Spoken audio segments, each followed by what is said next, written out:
Hello, Jackets fans, and welcome to Boom and Gloom, the Columbus Blue Jackets fan podcast where I discuss the boom, the good, and the gloom, the bad, of CBJ hockey. I'm Anthony, known on most social media platforms as Whaler Jacket. If you're new to the podcast, well, let me just tell you what I think is the most interesting hockey-related fact about myself, or should I say opinion about myself. I consider myself to be Ohio's longest suffering hockey fan. I turned 49 years old on Monday, and I've been watching NHL hockey for, that means about 40 years. Nobody, and I mean nobody, has seen their favorite team experience as little success as I have, as a fan of the Hartford Whalers and now Columbus Blue Jackets. One playoff series win. I have seen one.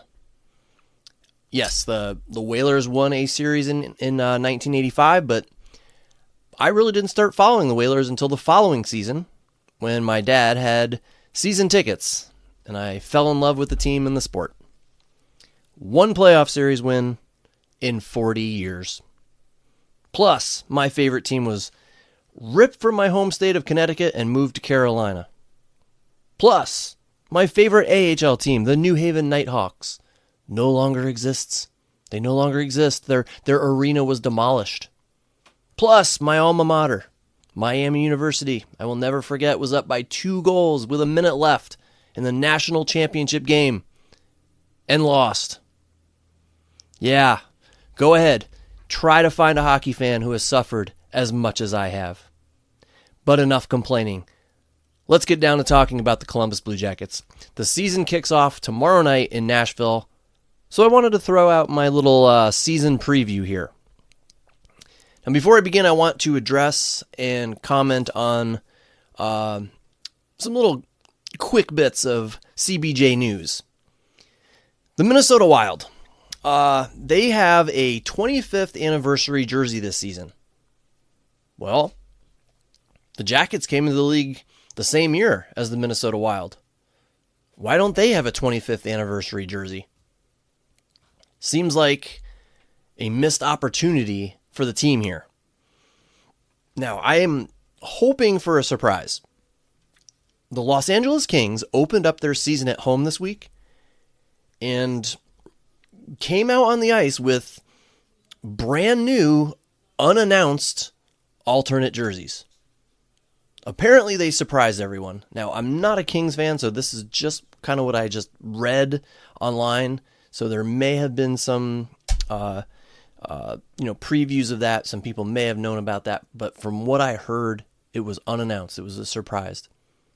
So I guess the Jackets might have something like that up their sleeve, but I highly doubt it. My suspicion is that someone in our illustrious organization didn't think of what the Wild thought of. And that is just too bad. Looks like all we're going to get is the 25th anniversary patch that appears on the jerseys and the 25th anniversary logo that appears on the ice. I'm not overly fond of that logo either, by the way. It's not hideous or anything, but I think they could have put together something better than what we got. I was on Facebook the other day and saw a post by Sportico, or someone reposting Sportico, and it listed the values of all 32 NHL teams. Guess which team was dead last? Yes, sir. Your Columbus Blue Jackets. I just have to shake my head. I mean, not that I disagree with the analysis for, finding the team values, but it just makes me think what this team could be, or where this team could be if they would just win. If they made some deep Stanley Cup playoff runs.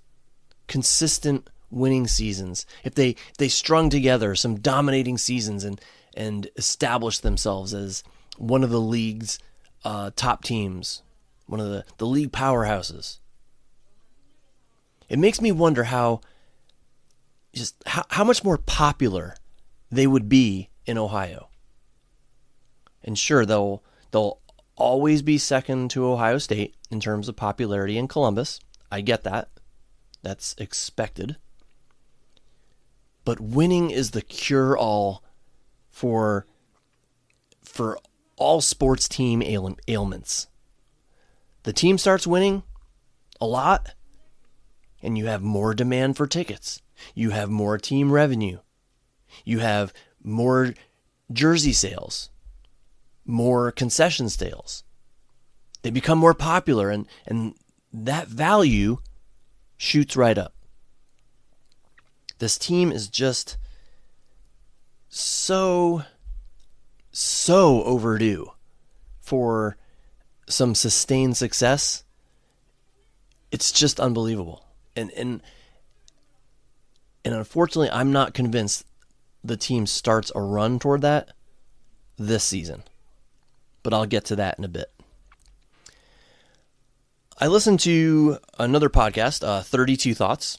The 32 Thoughts podcast, I listen to it fairly often. And I learned this year about something the hosts do that I thought was really fun to think about.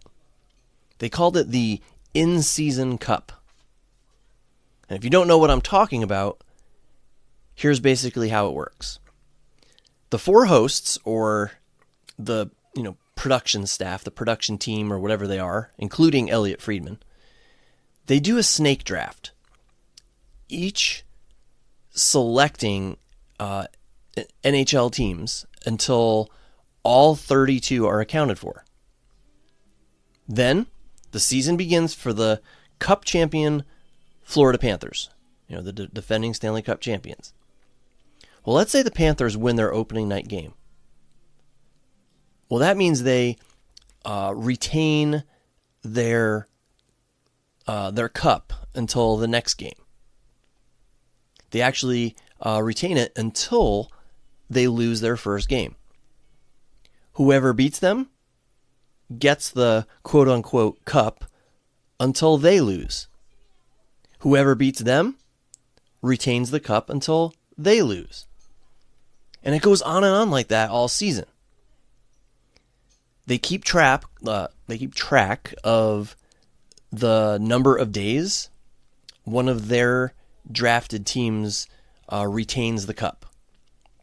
I think it goes all season, and whichever person had the most total days with the cup wins. And I just thought that was a very entertaining idea that I might have to try at some point with some willing participants. Now, to keep this CBJ related, I listened to their snake draft, and the Blue Jackets were not selected until one of the last 10 picks. No respect at all. And I'm not arguing. I'm not saying they should have been taken higher. I'm not. It just always stands out to me how little people have come to think of the Blue Jackets when it's time to consider good hockey teams. They just never get any respect.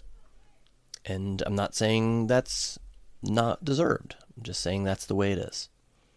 Now, Elliot Friedman did say something to the effect that he was surprised the Jackets lasted as long as they did in that draft, but it certainly wasn't a glowing endorsement. Other news, it was announced today that Cam Atkinson would be signing a one-day contract with the team so that he could retire as a Blue Jacket. How cool is that? I would say Cam Atkinson is easily in the top 10 when it comes to all-time Blue Jackets greats. And I'm not saying he was one of the top 10 best, although I'm sure that can be debated. I'm referring to like overall greatness. Not just stats, but popularity among fans, devotion to the team and the city, things like that. Cam was one of the greats, and he deserves to retire in the city that loved him as a player on its team. So, very happy to hear that about Cam Atkinson.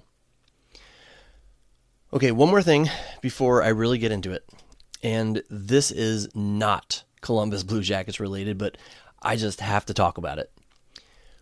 What in the heck were the Carolina Hurricanes thinking when they redesigned their away jersey?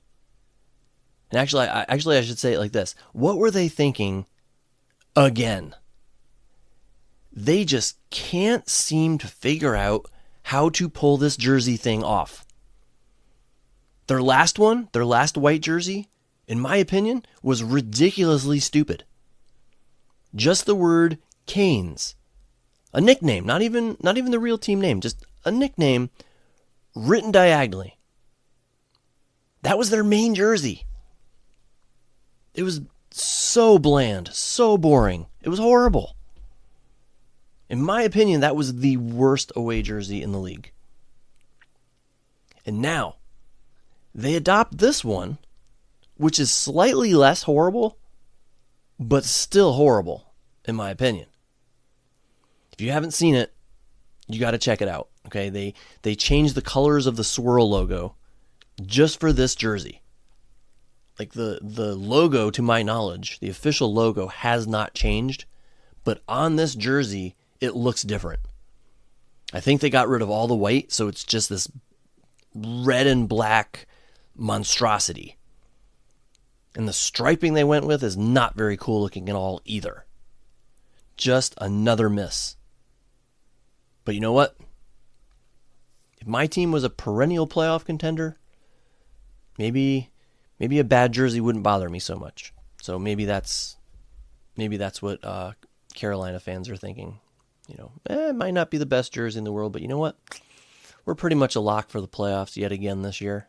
So we're not going to complain about it too much. But I don't know. And you know what? I also know they didn't ask me for my opinion. I just can't believe it. When teams try to design new jerseys, I feel like I should be consulted. I really do. I think I would have some good insight. All right, end of my rant there. Let's go back to the Jackets. I want to start by addressing the preseason. The Jackets went 2-5 and did not look particularly good, if I'm being honest. They were, for lack of a better word, underwhelming. Now, you can definitely argue that it was the preseason. The preseason doesn't count, and I get that. I totally understand that. But, man, did I hope to see some play on the ice that made me think, oh, this team is going to step it up this season. I did not get that sense at all. Now, some discussions online propose the idea that because there was no real competition with the lineup, because the lineup was pretty much set from the start of camp, there was no need for the players to go all out during the preseason and risk injury. I'm not sure I buy completely into that theory, but I suppose that is a possibility. But it was definitely disheartening to watch. To watch their play during the exhibition games. And I have to point out something that was brought to my attention. I could have the year wrong, but I'm going to go with 2015. Apparently, the Jackets had an amazing preseason. I just don't remember, so I can't say for sure. But apparently they did, and they got everyone in the fan base excited for what was going to happen in the regular season. And what did they do instead? They went out and lost their first 7 games. So yeah, I get it. preseason doesn't really matter. The preseason is not guaranteed to be indicative of regular season performance. Yet I will stand by what I said. I was underwhelmed with what I saw with the Blue Jackets preseason play. Now, let me talk about the team itself. All right, I'll start from the crease and work my way out. Actually, no, I will start from the press box. It was recently made official. Yegor Chinakhov will be the first healthy scratch tomorrow night. I just don't get what is going on with this guy and the team. I mean, he started the year last season in the top 6. Now, as a healthy player, he can't even crack the lineup. I mean, I get that he didn't have the best preseason ever, but who did? Who did on the Jackets roster? It just seems like to me with a player with Chinakhov's speed and his shot, he should be among the team's top 12 forwards. The fact that he's not, after apparently mending some fences with the team, after his trade request, well, that just makes me scratch my head. It's almost like we're not being told something here. Like there's something that's going on that we as fans are not privy to. Maybe the talks with Dean Evason did not go as smoothly as we assumed or may have heard. Maybe he did something else to fall out of favor. But that's the thing, I just don't know. He was certainly given opportunities in the preseason, but didn't capitalize. But again, I have to say it, who did? No Blue Jacket actually, lit it up in the preseason.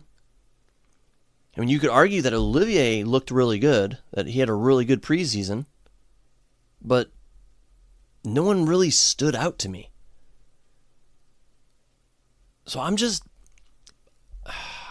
baffled by this. I wish I could give you my honest assessment about what is going on with this player and what I think will happen next, but I just don't know.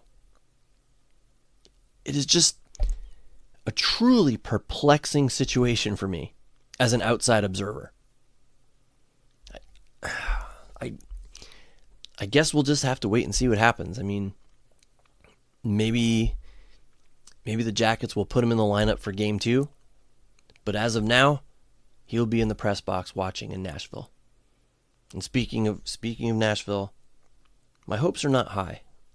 Historically, the Jackets have not done well in Nashville. So, first game, knocking off some rust in Nashville, I just don't have a good feeling, and boy, do I hope I'm wrong about that. All right, moving on. Let's talk about the goaltenders. Okay, Elvis Merzlikins and Jet Greaves. As of this recording, it has not been made official who will start for the Blue Jackets game. Game 1. If I was a betting man, I would bet they would just go with Elvis. More out of respect than anything else. I would say that neither goaltender really stole the number 1 position and ran with it in the preseason. So that's my prediction. They're going to start Elvis, game 1. But it also wouldn't surprise me to see Jet get the start. Both goaltenders played an equal amount of preseason games and had fairly similar stats. I know that some are going to argue that the stats were not the same, and I'm not saying they were. Fairly similar. Nobody, blew it out of the water.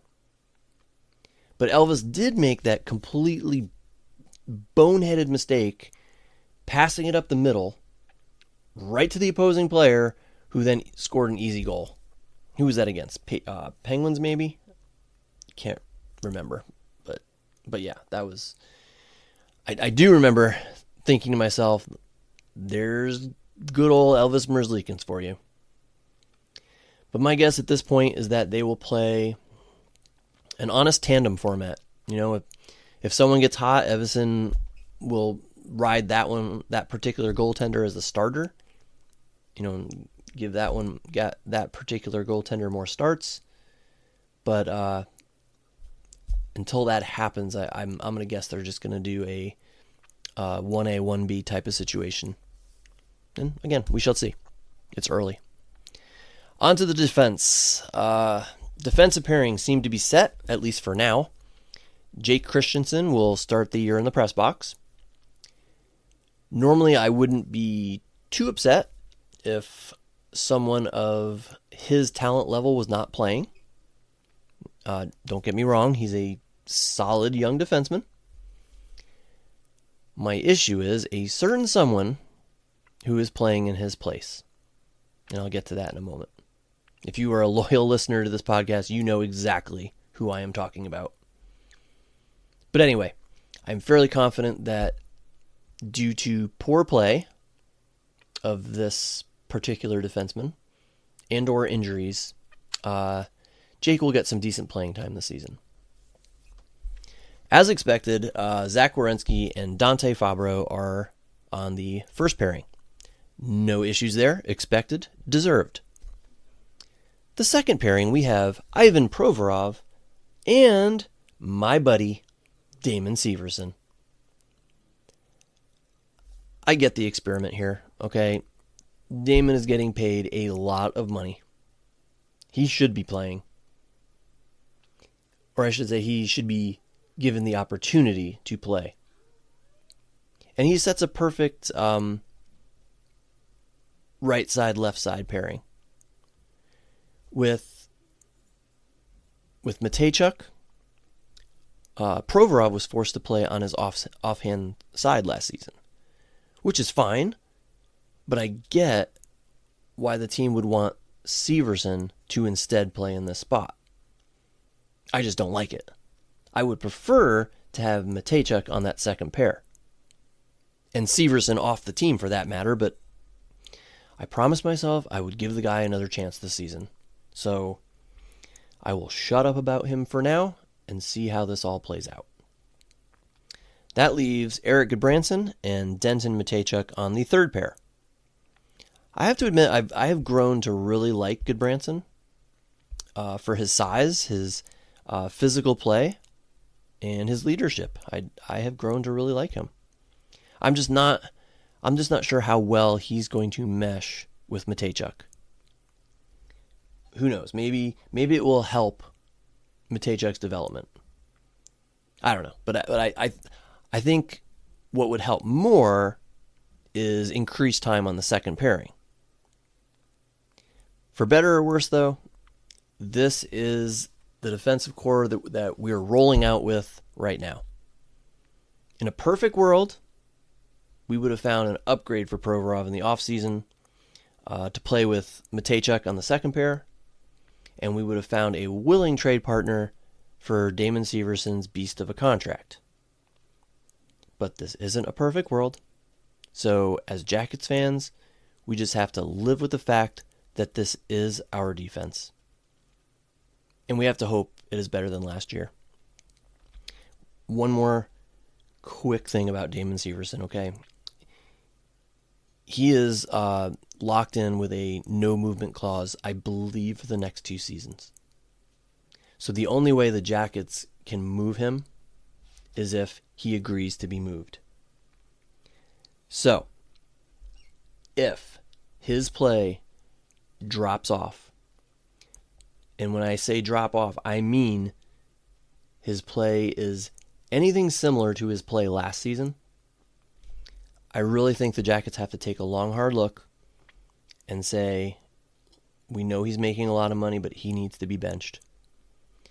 And then that in turn might say to Severson, I need to get out of here. And then maybe he would retract his no trade clause and give permission for the team to seek a trade. So, again, just my thoughts right now. The hope is that he can improve from last season, and then all this will be moot. But as you can hear in my voice, the pessimism is prevalent. Moving on to forwards. The first line will be Sean Monahan centering Marchenko and Voronkov, hoping to rekindle the magic that they had before Monahan's injury last season. That first line was expected, although I wasn't going to be surprised if there was some tinkering in the preseason, which ended up putting Voronkov on a lower line. That didn't happen, as we now know. And then we get to the second line. And this is the line that at the moment I am really not pleased with as constructed. Adam Fantilli centering Boone Jenner and Cole Sillinger. And I have a few issues here. Number one, Cole Sillinger. I like the guy, I do, but his play in camp and preseason games and last season, I mean, does that really warrant an upgrade to the second line? I thought he was perfect for the third line. And putting him there sends Kent Johnson to the third line. Is there anyone out there who doesn't believe Kent Johnson belongs in the top 6 on this team? He certainly proved it to me last year, and I thought he was developing some really good chemistry with Adam Fantilli. Plus, I always envisioned Boone being on the third line. Not that he can't handle where he is, but I always thought that as we upgraded at center the past 2 seasons and moved away from playing Boone there, Boone would end up settling into a third line role. A place where he can play his physical game with some defensive responsibility, but also chip in offensively occasionally. But no, I am not pleased with this second line. Now, I will say, I kind of badmouthed Boone a little bit there. I will say that he is a good role model to have with Adam Fantilli. So there is that. But the third line here, okay, you have Charlie Coyle centering Kent Johnson and Matthew Olivier. To me, Kent Johnson is the team's best playmaker. He has the best vision and the best creativity. Why put him with these 2 players? I just don't get it. I hope I am wrong, but at this point, I'm shaking my head looking at the second and third lines. Kent Johnson may make Matthew Olivier and Charlie Coyle better, maybe. But I think it's more likely that he would make Adam Fantilli better. I think they work well together. They read off each other. They complement each other. I just don't get it. Line 4, you have Isaac Lundstrom centering Zach Aston Reese and Miles Wood.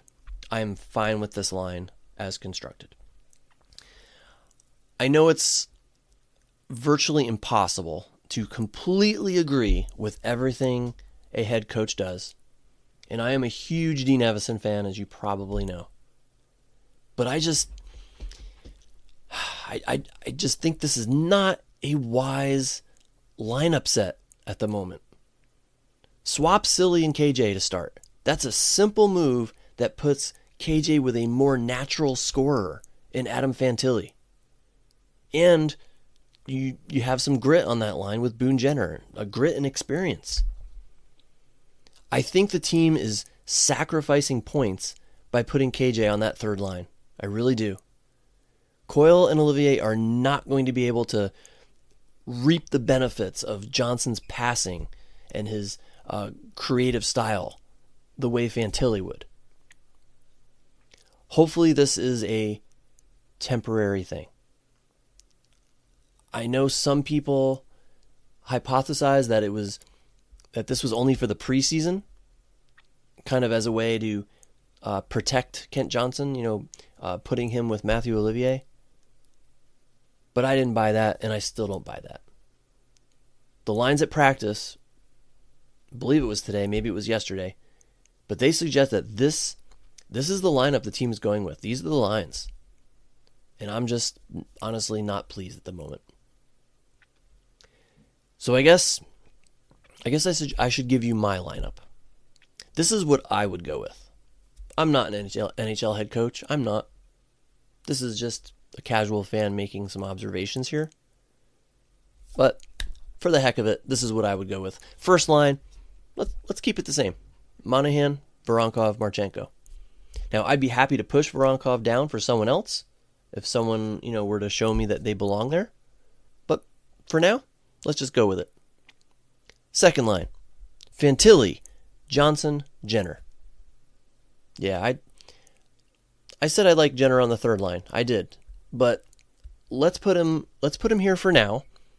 And then let's see if we can get Chinakhov going on the third line.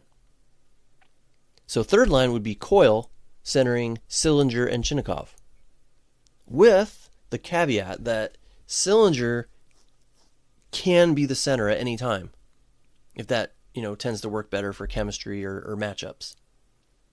Fourth line, Lundstrom, Olivier, Wood.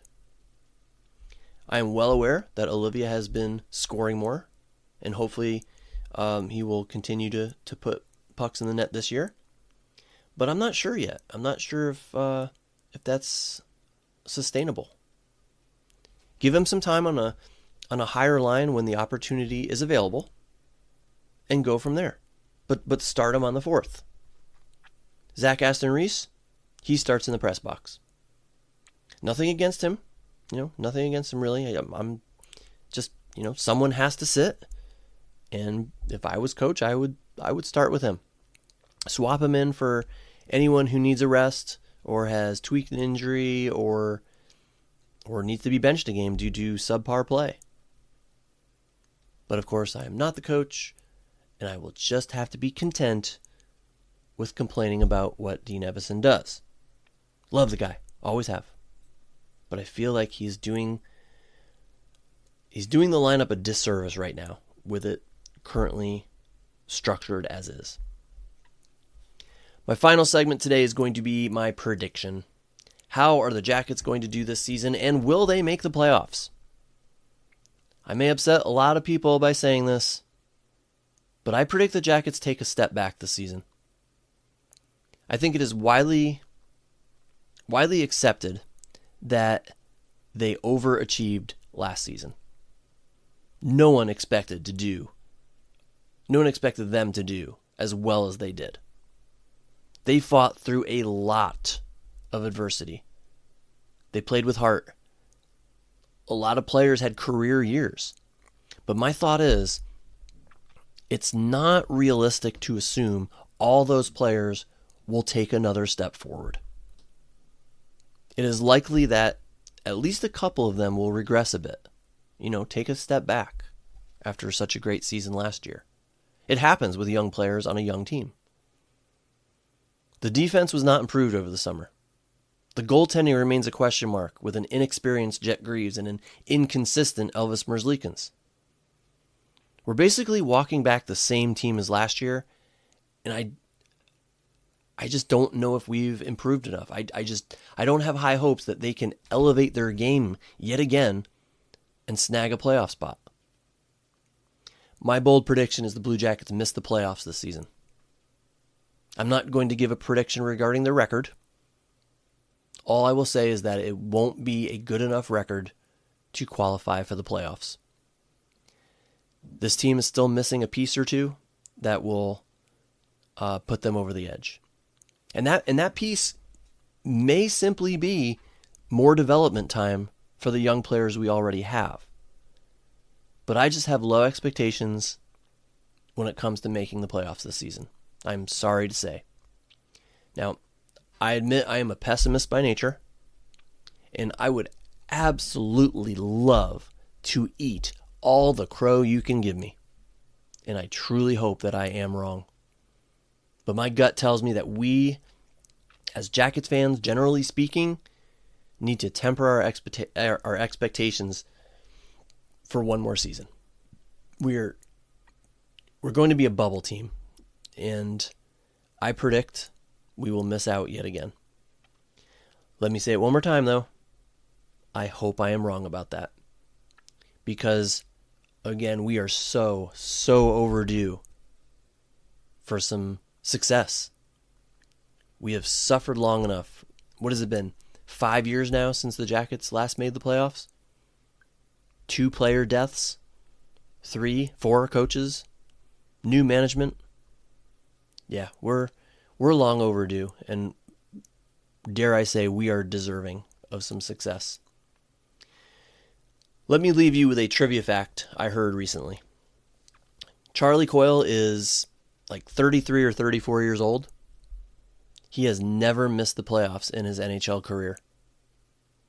I sure hope his streak continues this season and that this old, soon-to-be 49-year-old suffering hockey fan is dead wrong.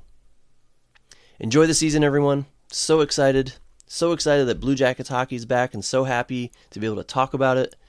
Not sure if anyone is actually listening, but I will churn out these podcasts, these podcast episodes every so often, and spew my random thoughts on the Jackets like I actually know what I'm talking about. You can always participate, by the way. Send me some questions, comments, thoughts, suggestions. I would appreciate hearing from you. You can find me on Blue Sky or Instagram at WhalerJacket, or simply email me, whalerjacket@gmail.com. The 2025-2026 season is upon us. I am so excited. Win or lose, Jackets are my team, and I'm excited to see them play again. So let's get down to it. Take care, everyone, and go Jackets.